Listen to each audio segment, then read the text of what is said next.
Querido Jesus, lerei agora as páginas da tua vida, que elas me levem a te amar cada vez mais e que tuas palavras firam o meu coração e me levem a mudar de vida.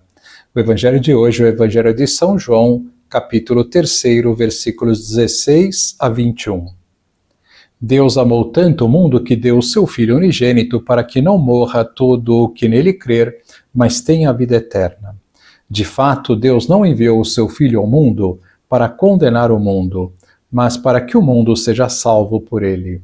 Quem nele crê não é condenado, mas quem não crê já está condenado, porque não acreditou no nome do Filho unigênito. Ora, o julgamento é este: a luz veio ao mundo, mas os homens preferiram as trevas à luz, porque as suas ações eram más. Quem pratica o mal odeia a luz e não se aproxima da luz, para que suas ações não sejam denunciadas. Mas quem age conforme a verdade aproxima-se da luz, para que se manifeste que suas ações são realizadas em Deus. Palavra da salvação, glória a vós, Senhor. Vamos olhar para Jesus, como vimos ontem. Deus é Pai e tem um amor infinito por nós, uma preocupação infinita pela nossa felicidade.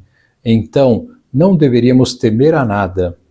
O Evangelho de hoje, corroborando com esta ideia, nos diz que Deus amou tanto o mundo, ama tanto a nós, que deu o seu Filho unigênito para que não morra todo o que nele crer, mas tenha a vida eterna.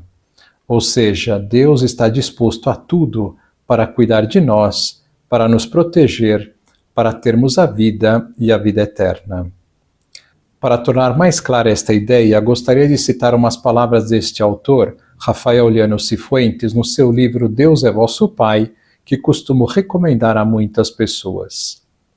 Não temais, sou eu, diz o Senhor aos discípulos atemorizados, e a mensagem da encarnação começa justamente com estas palavras: não tenhas medo, Maria. O Senhor nos incita à paz e à serenidade, insistindo: não vos preocupeis. Nós, contudo, damos a impressão de vivermos habitualmente atemorizados e preocupados ou amedrontados por algo que pode nos acontecer, por algo que parece estar escondido em nosso coração em forma de presságio. O receio de uma doença, de ficar desempregado, de fracassar no trabalho ou nos estudos, de perder um amor ou de não encontrá-lo, de não ter a aceitação, a popularidade ou êxito que desejamos, de não progredir, o temor de ficar parados numa via morta, de marcar passo no caminho da vida, de ficar sozinhos, abandonados, de envelhecer, de morrer. Jesus, porém, parece estar nos dizendo continuamente: quanto a vós, até mesmo os vossos cabelos foram todos contados. O Senhor continuamente nos repete como fez com os apóstolos: meus amigos, eu vos digo, não tenhais medo. Ou como proclamou aos pastores: não temais. Quando perdemos a consciência de que Deus é nosso Pai, sentimos-nos com frequência dominados por um sentimento de desamparo, de medo, de solidão. A este respeito, tive uma experiência pessoal à qual já fiz referência em outra ocasião.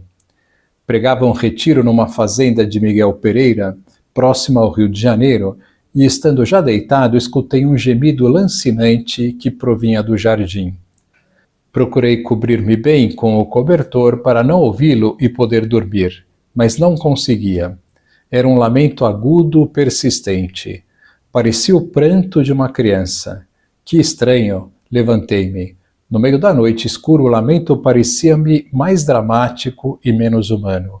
Fui me aproximando pouco a pouco enquanto o gemido lastimoso ia aumentando. De repente encontrei no meio da relva um cachorrinho assustado, abandonado e tremendo de frio. Então dei-me conta de que a cadela da fazenda, a baronesa, como a chamavam, acabava de ter seus filhotes. Recolhi entre as minhas mãos um deles e o coloquei à altura do meu rosto. Continuava gemendo e com seus pequenos olhos parecia me perguntar: quem é você? E eu lhe respondi: sou seu amigo. Não se preocupe que vou levá-lo à sua mãe. E comecei a acariciá-lo enquanto ele agitava alegremente o rabinho e farejava meu rosto. Começou a lamber-me uma e outra vez. Confesso que fiquei encantado. Comecei a sentir uma ternura que poderia chamar de paterna. A solidão, o abandono e a fragilidade dessa criaturinha, na escuridão e no frio da noite, fazia-me sentir verdadeiramente enternecido. Coloquei então o cãozinho no peito da baronesa e ele começou a mamar esfomeadamente. Poucos minutos depois estava dormindo tranquilamente debaixo do olhar protetor de sua mãe. Já deitado novamente, invadiu-me uma profunda emoção e pensei, se eu, que não tenho nada a ver com esse animalzinho, senti uma ternura tão grande diante de sua tristeza e de seu abandono, quanto mais sentirá por mim, no meio dos meus gemidos, o Pai que me criou, que me escolheu para si antes de criar o mundo, e que me amou a ponto de entregar seu filho para morrer por mim numa cruz. Foi então que, pela primeira vez, de modo espontâneo, comecei a clamar: Papai, papai, papai, e não conseguia parar. Foi sem dúvida o Espírito Santo. Agora, quando me sinto só, recordo-me de um pobre cachorrinho gemendo no meio da noite e, como por reflexo condicionado, vêm-me aos lábios estas palavras: Papai, papai, papai.